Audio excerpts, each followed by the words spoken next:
Welcome to our last convocation of the semester, and as a part of our three-part series on the last lecture experience, we are real honored today to have Dr. James Riley.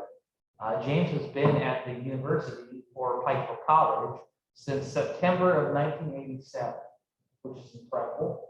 And he just shared that he thought maybe he'd be here 3 or 4 years, not however many years this has been. Come on in. And during this time, he's done a wide variety of things, of course, teaching many English courses, American Lit, teaching so many people how to write. He did earn his PhD in modern British and American literature, Howe University, and he's done a lot of scholarly activities. Of course, you probably know from his book, Broken Frequency, the book of poems that he published in 2019. But really, one of the other things, James was golf coach here, right, James? Yes. How many years were you the golf coach? 10 years. 10 years. Yeah, most people don't know that. And providing consistency, support, behind the scenes, just helping the university go from Pikeville College to the university. And really one of our most critical times, I think, when we look at kind of the history of our school, one of the most critical times when COVID hit, James was leading the faculty, both James and Tammy. Tammy leading in the community and James leading the faculty here. And it's really one of the most critical, pivotal times when the anxiety went through the roof, people's dramas went all over the place, and James in his steady way consistently took care of us and allowed us not just to survive, but to really, in the end, to make some big moves. And that only happens by profound supportive leadership. So James, all these years, we can't summarize enough of our gratitude and our appreciation. Just a couple of gifts we want to share with James today. I know that, I don't know what James's next step is for retirement, but I do know that I will probably find him riding his bicycle behind Tammy as she runs. We want to make sure that you can be able to put your water bottle on your bicycle so they're colder there. And of course, when you're fishing or whatever you're doing, we make sure that you have some journals to write your great insights on. And of course, you get out there and play golf. I know James is a really good golfer. He probably just needs one golf ball for many, many rounds. But we did get you some golf balls to play. He's not like me, he doesn't need a bunch of them. So without further ado, would you please give a round of applause to Dr. James Riley.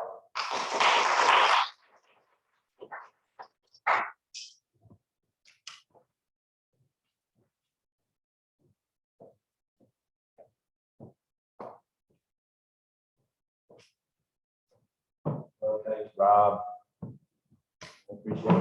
Appreciate you having me this morning. Appreciate everyone coming by. I really just have a few comments to make, kind of summation. 35 years. I came to Pikeville College in 1987.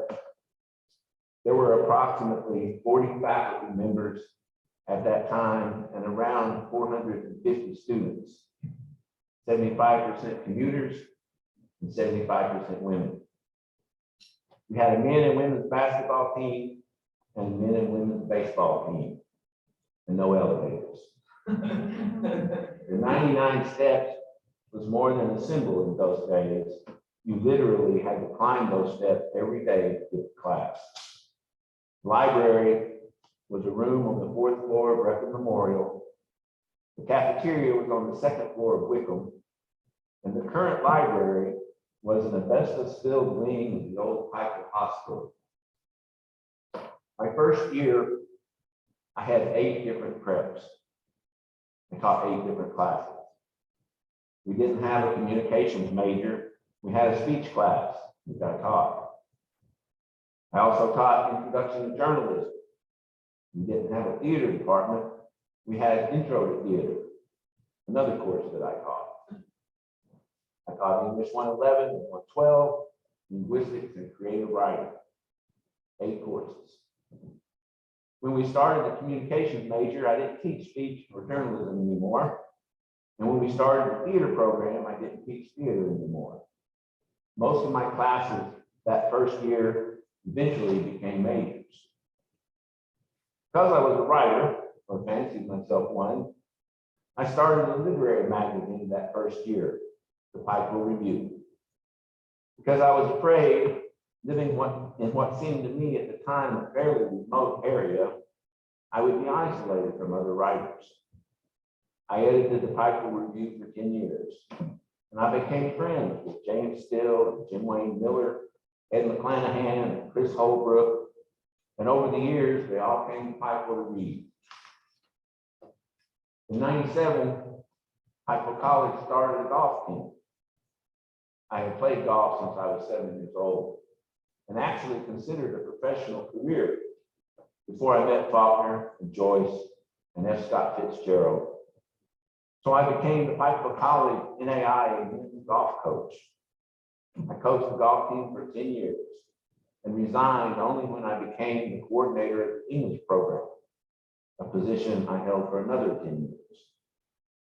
10 years editing a magazine, 10 years coaching, and 10 years coordinating the English program with a short stint as interim humanities division chair.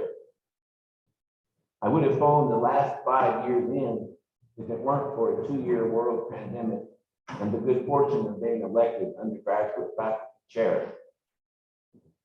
I've taught over 3,000 students in 35 years, and all of the upper level writers who graduated from what eventually became the University of Pikeville. We have 5 times the number of students we had when I first started teaching here, over twice as many faculty members, parking garage that didn't exist, a hotel dorm, an expo center for a gym, up-team additional majors, and that doesn't include our 3 graduate programs and 2 professional schools. If all that weren't enough to demonstrate the progress Pike has made in the last 35 years, I can tell you we have more sports teams than we had faculty members in 1987, and 8 elevators. But enough about a subject other than myself. I've had more than one student approach me and say that I taught their mother or father when they were at college. And twice they went on to say that I taught their grandmother as well. I don't quite know what to think about something like that, but I suspect I should be sad. I'm grateful for the opportunity Pike has provided. For the majority of my professional life, I have written over 3 hours a day. I am grateful for the time to work at my profession. I've published dozens of stories and poems over the years, a collection of short stories, a book of poetry, and my first novel has been accepted for publication and will be released soon. While at Pikeville, I received the National Endowment for the Arts Fellowship, 2 Al Smith Fellowships from the Kentucky Arts Council, and an individual artist fellowship from the Ohio Arts Council, and most recently, the Thomas and Lily B. Chapin Award for Excellence in Appalachian Literature. I consider myself blessed, but these types of achievements are not the result, not so much of talent, but of being provided the time required to work at a profession that requires, above all else, time to work. Fortunately for me, writing and teaching writing create a Venn diagram that looks mostly like a circle. I honestly don't know what it will be like not to have classes to teach every day. Thanks to the pandemic, I've almost forgotten what a face-to-face class looks like. But one thing I know for sure, the time has passed far too quickly. Tammy and I raised 4 boys during all those years. And now we have 4 grandkids. And it seems like only yesterday, I was standing at the bottom of the 99 in 1987, looking up at what was then Pikeville College. I had no idea this is where I would be spending my entire professional career. But as Homer once said of Menelaus, that was the beginning of the end for him.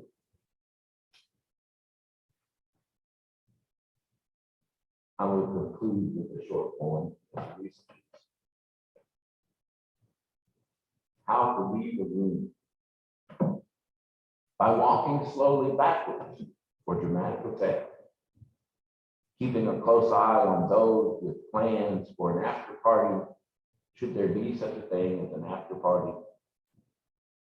by ascending the stairs, though this is not recommended unless you don't mind people discussing in infinite detail your poor comb over and thin arms.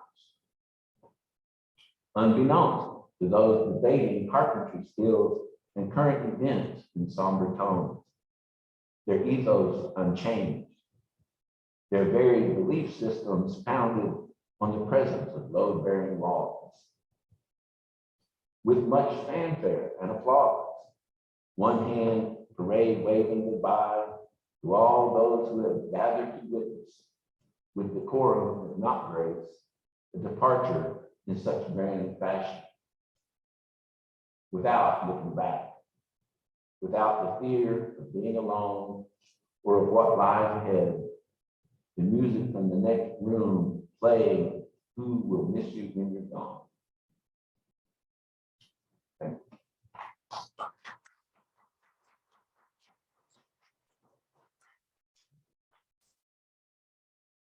Have not access to a work, is there anything that?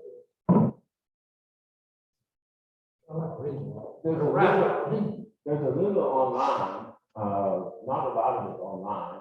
A couple of the stories I think are online and several of the poems through the Art Council, through the Kentucky Art Council. And then the book reports, which I'm sure you have a copy of that. If you don't, you will today. Your novel, Yes, yeah. they have to come out yet. It's in sort of the final phase. I'll make sure of that. Thank you all. Blue Moon.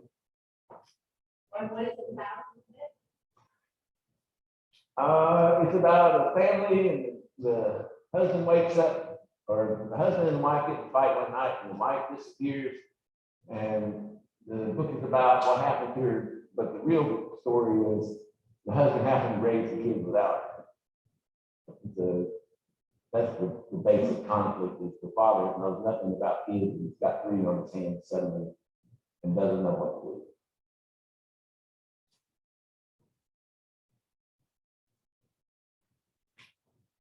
Well, fantastic. I want to give one more insight for us because you all these years of teaching. And when I shared this on social media, James was with us to share. One of the students, one of my former students, one of your former students, unsolicited, but it was just advertising for you to speak. And he said, as a person who absolutely hates English, James Riley did a miracle. He made me love English. Which I thought, wow, what an accomplishment, right? Could you share anything with us about maybe they think about your philosophy of teaching or something you'd like to share with other educators? Well, I've been really lucky in this regard because most of the courses that I teach are writing courses. And I spend my time writing, and so it's very easy to go from what I'm doing at home to what I'm doing in the classroom. Because it translates almost, perfectly to discussions in the classroom. And I think that maybe is part of why it's been so easy for me. I talk about what I do, and I suppose translates well to the students. You have to ask the students that. What would you say? I was just sitting here thinking, like, I was an English major. I was sitting here thinking back on several different memories from different classes that we had. And I wouldn't have called myself a writer going in. I actually don't think I took grade writing. I think that's it. Your advanced composition. Yeah. And I remember going in and being slightly terrified because I'm like, like a research writer. I didn't think I was creative. And I remember him being like, just go with it. You'll get there eventually. And it was all about kind of trusting that process. That's, obviously what he's doing there and what his advice is. I remember the draft of the paper that we started out with, and what it ended up with were not remotely the same story. Was it the string swing? Yes. I This would have recall. been like, I don't know, 12 years ago. Oh. So, and ended up, we put it in like a couple different competitions, and I won some money in various ways. And I remember him being like, I think you'll be pizza or something after all the money that you made on this. So we're talking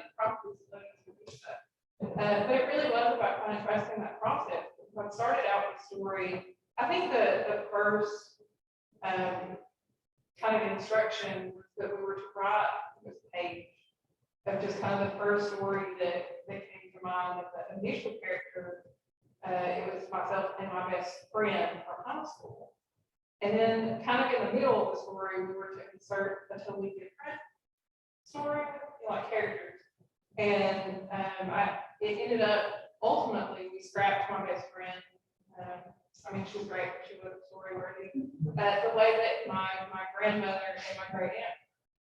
And what it ultimately morphed into was like fictionalized accounts of fights that hadn't really happened, that I could 100% see happening because, you know, watching them, they live next door to each other. You've got two sisters from Appalachia just arguing all the time because they live next door and spend way too much time together. And, you know, he helped me through that process.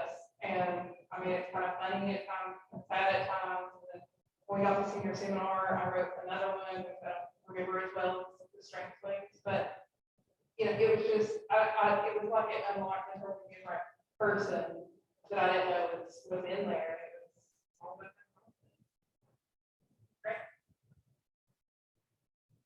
Well, you can see, we just got to see the master teacher right there.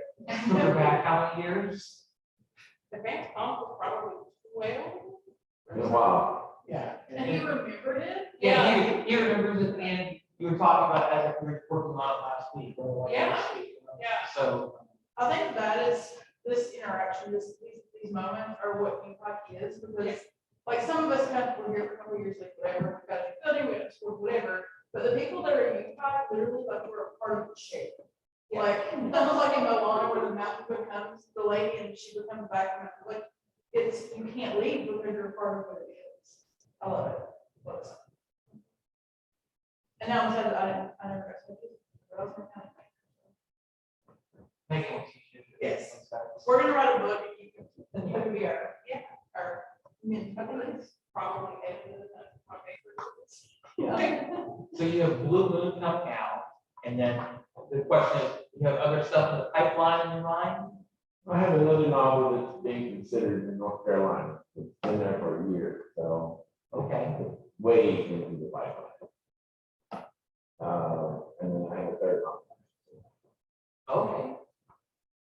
That's fantastic. And still be able to keep the 3-hour discipline every day to write. Try. The last couple of years have kind of made that difficult. Yes, I'm sure. So, well, thank you so much again. We really appreciate you very much.